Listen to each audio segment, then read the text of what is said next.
Swan dove into this minute little path in the undergrowth, shuffling on my hands and knees until I'm about halfway in, crouching down like some huge, malformed quail.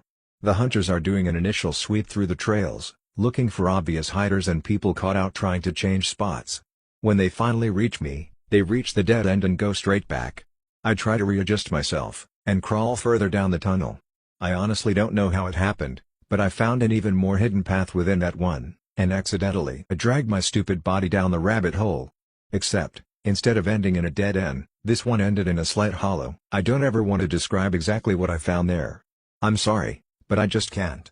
It was a younger looking woman, naked, covered in lacerations and stab wounds in the fetal position. Her glassy, glazed eyes seemed to look straight through me. I won't go any further than that.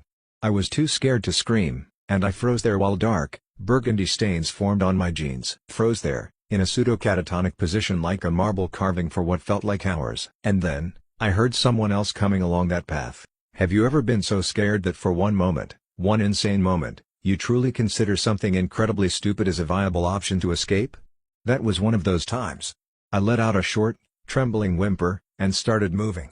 Whoever was on the path stopped, and then eagerly started moving forward again. I could hear their panting, uneven breaths of a man, a horrible marker of whoever it was getting closer and closer to me by the second. By some wondrous, beautiful miracle, he missed the path leading to the brushy hollow. I heard him moving down past the entrance, dragging something clunky and awkward behind him. I heard clinking noises, and the occasional effort to silence the small, sharp noises. I heard a low curse, somewhere towards the end of the tunnel, and I blasted out of the undergrowth tunnel like a bullet forcing its way out a barrel. Cracks, crashes and obnoxious rustling was all around me as I heard the man sharply intake a breath and begin to move towards me. The hoarse, deep panting was getting closer and closer to me, a testament to how I was too slow at exiting. Somehow, I exploded out of the entrance, got onto my wobbly, half-asleep legs, and started booking it down the trail. The unknown pursuer was close behind me for a bit, but it seemed like he was too exhausted to chase me at the same speed for long. I know everyone loves to rip on the fact that people always trip in horror movies, but in all honesty, tripping is something I am amazed I didn't do. With adrenaline coursing through me at the speed of Usain Bolt, trying to make my jello-like, unsteady walking appendages work to move me away from whoever was behind me was like trying to run on water. It felt like an eternity, but I finally reached the main trail running back to the camp, and sprinted down it screaming bloody murder. Confused faces looked out from the trees, and I think someone called after me. Reaching the camp was easy, but trying to explain why I woke up half the people in the camp and bolted out of the woods at breakneck speed was harder. When I finally choked the words out to explain, I remember a profound, insidious silence throughout the group of adults waiting at the mouth of the trail. I really don't remember a whole lot from that point on.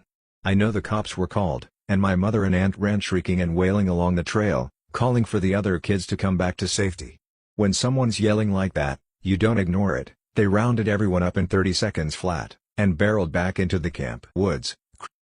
Police found a man out in the woods, creeping along the trail, clutching a knife. A black garbage bag with a plethora of sharp instruments and a saw was found abandoned on the trail, some speckled and smeared with dried blood. I don't think there's really any getting over it.